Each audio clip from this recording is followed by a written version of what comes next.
I wanted to ask you, Duterte, when he was doing his war on drugs, I was working at CNN back during this, and he did, I thought he did a lot of good work. I know that, some of the guys who were dealing the drugs in the Philippines, these were armed militant gangs. They had machine guns and all sorts of stuff. Yes. And Duterte was doing the right thing by trying to help society by cracking down on these narcotic gun-wielding gangs. But the problem is, Yes. Duterte became a problem in the eyes of certain Western players. I remember distinctly back in 2016, the former U.S. Secretary of State, John Kerry, he went for a lunch slash dinner with Duterte at the presidential palace. And the story goes that John Kerry, the former U.S. Secretary of State, gave Duterte, or tried to give him, a suitcase with $700,000 in cash. Duterte reportedly said no. Really pissed off John Kerry. Ever since then, Duterte's been a problem. What are your thoughts? Nako! Nag-iba yung tono sa impeachment case ngayon ni Inday Sara Duterte, mga kadonatics. Eto, panoorin. But for the respondent, the Vice President, Okay. that is actually her prerogative, whether she will attend or she will not attend. That is actually her prerogative, mga kadonatics. It means it's her own choice. May authority si Inday Sara Duterte ngayon kung dadalo siya or hindi. At alam naman natin, mga kadonatics, si Inday Sara Duterte, busy yan. At itong mga kagaguhan nila, it's just a wasting of time. So, mga kadonatics, I expect na hindi dadalo si Inday Sara Duterte ngayon. Noon kasi, pinipilit talaga nila na, dapat dadalo ka. Ngayon mga kadonatics, nag-iba yung tono, di ba? It's her own prerogative. Bago tayo magpatuloy mga kadonatics, Attorney Baligod, interview internationally patungkol sa 18 na Marines, mga kadonatics. Eto, kakaiba. Ito, padayon muna tayo dito. But her presence, but the notice will mention the March 25 date. Yes. Okay. Tapos, dun po sa pag-present ng evidence, is it third complainants and then VP, and then fourth, and then VP? That's Or, correct. Not third and fourth, then VP. No, we should give opportunity to counter the evidence of the complainant by the respondent. So the proper flow should be presentation of the complainant of evidence during on the third impeachment complaint, presentation by the respondent on the third impeachment complaint, and then we proceed to the presentation of complainant on the fourth impeachment complaint, and then presentation of respondent on the fourth impeachment complaint. After all of this are done, we proceed to the determination of probable cause. Chair, where Grabe talaga mga kadonatics, di ba? Organized daw sila, pero yung tono ngayon, yung feel sa impeachment case, it's kakaiba ng mga kadonatics. Kasi noon, confident talaga sila na mai-impeach nila si Inday Sara Duterte. Ngayon, kunti na lang yung nakukuha nila na suporta. Ito na lang mga gahaman, mga kadonatics. Anyway, wala pa rin tayong makukuha ng positive na outcome dito. Alam naman natin yan. Kasi ito, mga maleta gang to mga kadonatics ang nag-imbestiga. So, we don't expect positive things, mga kadonatics, or positive outcome. But, ito lang ang maganda ngayon kasi kukunti na lang yung natitira sa kanila. are we in the 60 days? And will you count the hearing days during Bunyitaw, ang dimunyitaw, hindi nakikinig. the recess? Like March 25 is one session day. You remember the definition of the Supreme Court of Session Day. It is a calendar day so long as there is session. Nevertheless, I perceive this as the intention of the Supreme Court to prevent delays in the impeachment proceedings. And that is why we resolve to seek the authority of the House of Representatives, the plenary, the authority to proceed with our hearing even during recess. No? So, that is one. But as to your question, nasaan na tayo dun sa 60 session days given to the Justice Committee to finish the impeachment proceeding, Actually, pinabilang ko yan eh. Using the definition of the Supreme Court, it seems to us that it will end in January 2027 pa. No? Kasi if you will be applying strictly... January 2027, wala na. Wala na yan mga kadonatics ha. At that time, at that moment, yung mentality ng mga politicians, mga kadonatics, are aiming towards 2028 election na. Maghahanap na yan sila na kung sino yung mas malakas na kandidato at doon yan sila ditikit. Campaigning period na silently mga kadonatics, doon magaganap na yan. So, tingnan nyo naman mukha ni Luis Tro de Monita. The definition of the Supreme Court, wala dapat hearing during recess. No? But again, we are looking into the intention of the Supreme Court when they define this session day, which is to prevent delay. And that is why we sought the authority of the plenary, the House of Representatives, if we can proceed to hearing these impeachment complaints even during recess. And they granted that authority. As a matter of fact, that is the resolution that I read before we suspended, no? And I saw in the news also last night that it was sponsored by the Speaker, the Majority Leader, and the Minority Leader. So, ma'am, follow-up lang. So, how do we count March 25 and the 3 April hearing dates?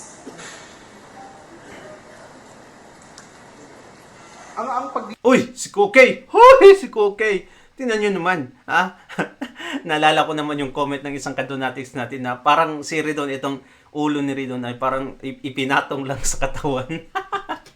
I'm so sorry, but talaga yun talaga naiisip ko pag makita ko si Ridon. Bilang po natin doon, hindi po siya kasama doon sa session day kasi we are on break. No? So, I think at the moment, we are on that 10th day pa lang. No? So, hindi ko kasama sa bilang yung within the break. No? So, matatapos po. Yeah, no, the definition is really kung ano po yung sinabi ng Supreme Court na at this point. So, matatapos po yung 60 days, I think in 5 months time. So, medyo mahaba pa po yung panahon to basically dispose of the proceedings at the Matagal na hearing to mga kadonatics. Sa akin niya, imagine, naabot pa to ng 2027. Wala na. House Justice Committee. Thank you po. You think po ba matatapos natin ito in 5 months? Even before that? This committee? Yes. I don't Or think that how it many will, months po ang it will nakikita consume 5 months, no? Kasi my consideration sige. is the grounds. The grounds alleged in the offenses and the grounds alleged in the third and the fourth impeachment complaint are almost the same. So I am anticipating, no, that after a lengthy presentation of evidence in the third impeachment complaint, baka pagdating ng fourth magkaroon ng adoption yan. Because it will be very, very tedious kung ipapa-identify mo ulit isa-isa yung pieces of documents which are being offered in support of the allegations in the third impeachment complaint, no? Bakit nyo? Isahin nyo na lang. I don't think it will extend up to 5 months. Nakikita You ko don't ba kayo think? na Okay, tingin good. nyo, estimate nyo, na target nyo, tingin nyo matatapos sa Committee of Justice? Anong month? Perhaps after the March 25 hearing, we will be able to assess the number September. of hearings needed for us to be able to reach the determination of probable cause. Sorry, I have to ask lang po, kung nyo, if you wanna, kung Terry, if you wanna comment on, kung Toby Chanco's statement, sinabi po niya kasi kahapon Ayan na. that, baka daw yung iba, gusto raw nilang ma-impeach si VP Sara dahil natatakot sila sa posibilidad na maging presidente siya. Kung maging presidente raw kasi si VP Sara, for sure daw mapapanagot niya raw itong mga sangkot sa flood control scandal. And he said, VP Sara is really for accountability. Mapanagot sa flood control scandal mga kadonatics. Pagtakot ka, talagang guilty ka. Well, una sa lahat, dapat pangalanan niya kung sino yung sinasabi niyang mga kongresista na mag-impeach on the basis lang para makalusot po sa pagpapanagot, no? Sa flood control proceedings or infrastructure corruption. Pangalanan niya kasi parang maraming mga tao doon no? And pangalawa, tingin ko pwede naman hong tumakbo yung pong accountability mechanisms on infrastructure corruption, flood control, at impeachment proceedings ng magkasabay. At nangyayari na ho yun. Meron pong tumatakbong proceedings sa level po ng Ombudsman at Sandigan Bayan ngayon. Samantalang dito, tumatakbo po yung accountability mechanisms to an impeachment against the Vice President. So, tingin ko dapat hindi pagbanggain po ni Congressman Chanco ito, and ultimately, dapat magpangalan siya. Dahil unfair po ito doon sa mga, tingin ko hindi naman napangalanan sa kahit anong dokumento na nagsusupport po na impeachment. No? Yan ba yung mga taong binabanggit ni Congressman Chanco na supportive of the impeachment just because they want to go scot-free? Ay, klaro na kayo. Mag-explain pa talaga kayong mga kadonatics. No? Di ba? Klaro na! Yung ginagawa nyo, gusto nyong, yung, nakafocus lang talaga kayo sa impeachment case while we have lots of issues in the Philippines, mga kadonatics. Pero ito, araw-araw, press conference patungkol sa impeachment case. And can you imagine, mga kadonatics, ilang buwan na abutin para hindi sila makafocus sa iba.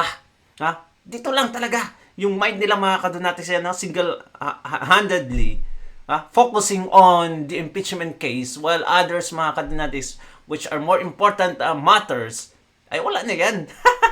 Hindi na nila mabibigyan ng time kasi dito talaga sila kay Inday Sara Duterte. Tapos mag-i-explain pa kayo, sige, God will not allow by His providence na talagang ma-impeach si Inday Sara Duterte. Wala yan, mga kadonatics, di ba?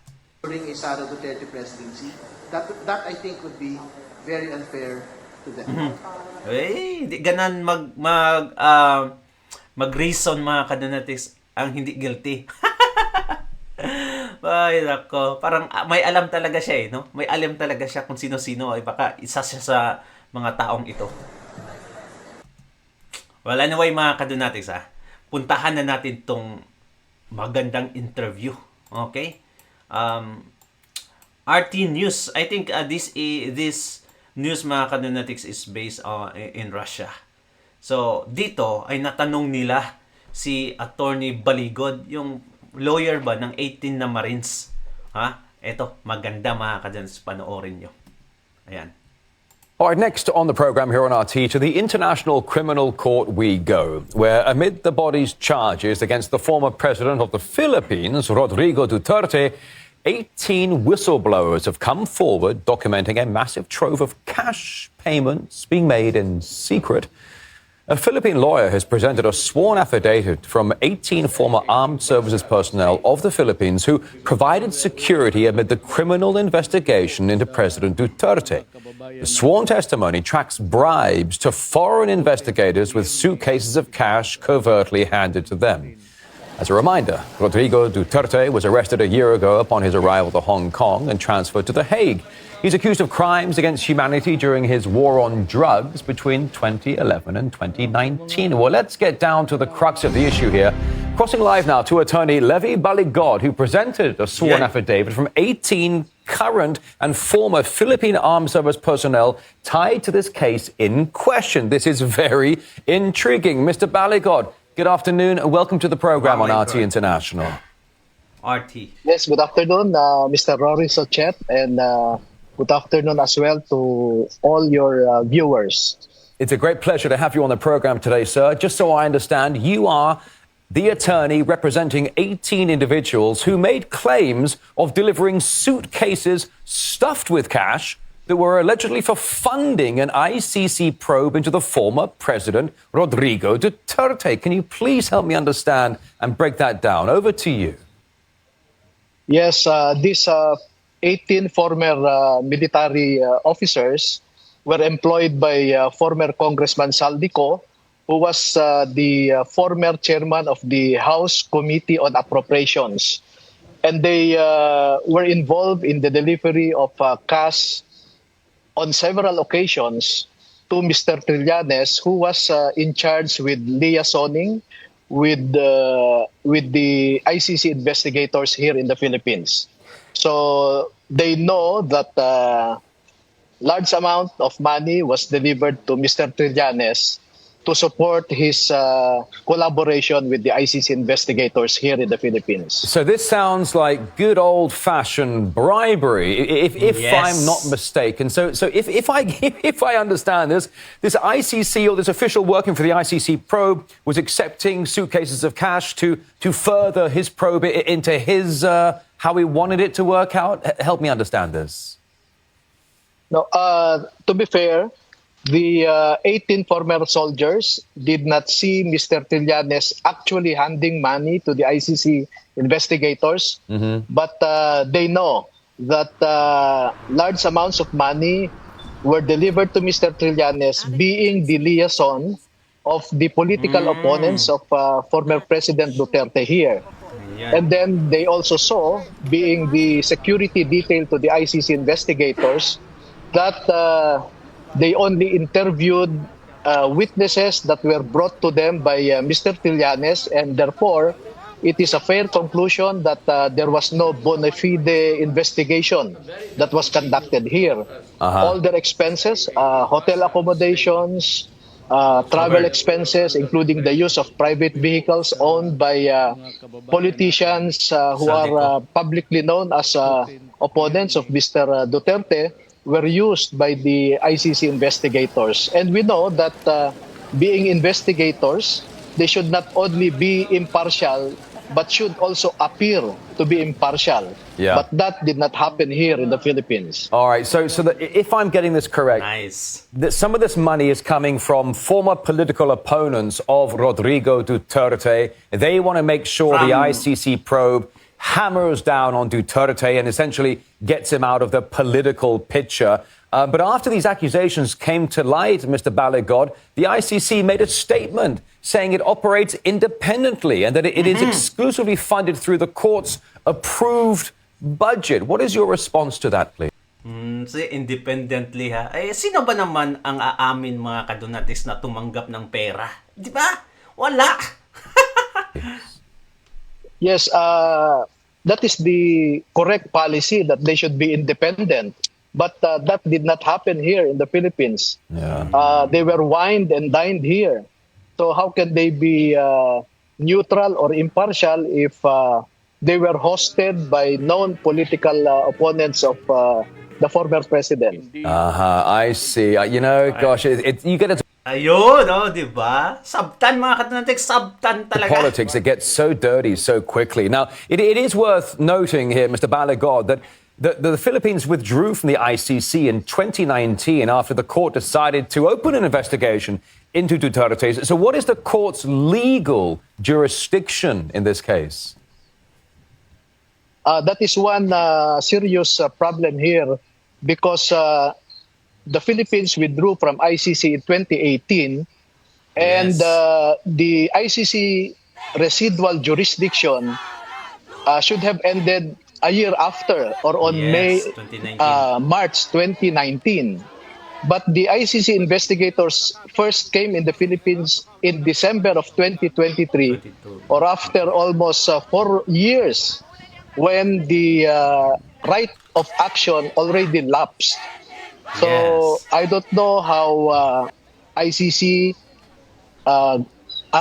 derived jurisdiction when its residual jurisdiction had already lapsed. Yeah, it's a very, very good point. I appreciate that, Levy. I wanted to ask you, you know, Duterte, when he was doing his war on drugs, I was working at CNN back during this, and he did, I thought he did a lot of good work. I know that, you know, some of the guys who were dealing the drugs in the Philippines, these were armed militant gangs. They had machine guns and all sorts of stuff. And Yes. Duterte was doing the right thing by trying to help society by cracking down on these narcotic gun-wielding gangs. But the problem is, Yes. Duterte became a problem in the eyes of certain Western players. I remember distinctly back in 2016, the former U.S. Secretary of State, John Kerry, he went for a lunch slash dinner with Duterte at the presidential palace. And the story goes that John Kerry, the former U.S. Secretary of State, gave Duterte, or tried to give him, a suitcase with $700,000 in cash. Duterte reportedly said no. Really pissed off John Kerry. Ever since then, Duterte's been a problem. What are your thoughts? Wow. Di ko alam yan ah. Wow, wow, wow, wow, wow. Well,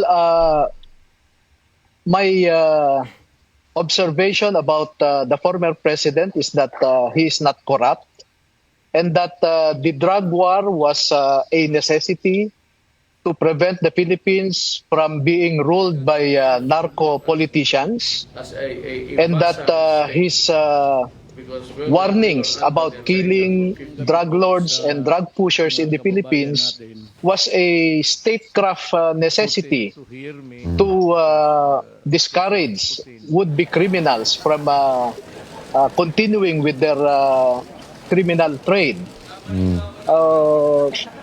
We also know that he was openly anti-American in his language, no?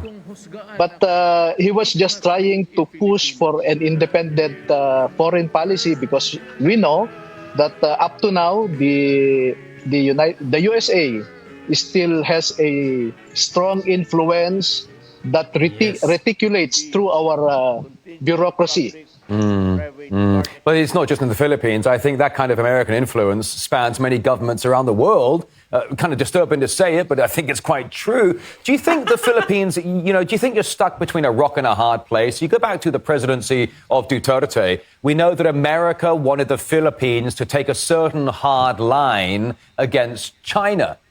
And Manila is trying to play both sides. Well, we want to be friendly with China, we want to be friendly with America, but maybe one or two are asking us to choose sides. Does that make any sense to you, Levy? Yeah, because the Philippines sits in a strategic location, which is part of the first island chain, as they say. But there is a government template where the Philippines should deal with China economically and deal with America militarily to balance both hegemons, so to speak. But that did not work because the US would not want the Philippines to build a stronger relationship, economic relationship with China. And also China would not want the Philippines to have a strong military relationship with the US. Yeah. So that is true. We are between the devil and the deep blue sea, or between Sheila Yeah. and Charides, no? Yeah, yeah. But, our foreign policymakers in the Philippines should realize that the Philippines can be both friends to China and the US. And the Philippines being a strategic, geographically strategic in the South China Sea, is already an obsolete concept when it comes to geopolitics, if I may say. Well, it's. I think you're absolutely right. For the Philippines, really stuck between a rock and a hard place, between two of the biggest global players on the block. I think it's a very intriguing and somewhat disconcerting position to be in. But we're so grateful for your time. We're also grateful, frankly, for the former presidency of Rodrigo Duterte. But for the meantime, Philippine lawyer Levy Baligod, it's so good to have you on the program to shed some light on this complicated story. Thank you so much for joining us today. Thank you, Rory. Thank you very much. Wow. Proficient and fluent mga kadonatis itong si Baligod, si Attorney Baligod. Magaling sumagot. Di ba? Ganyan yung international media mga kadonatics. Oh, di ba? Fair and square. Gustong malaman yung katotohanan mga kadonatics by asking both sides. Ito, di ba? Maganda. Ano sa tingin nyo mga kadonatics, ha? Agree ba kayo? Ha? Comment down below and I will read it. Don't forget to like and subscribe mga kadonatics. Ingat palagi. Bye-bye.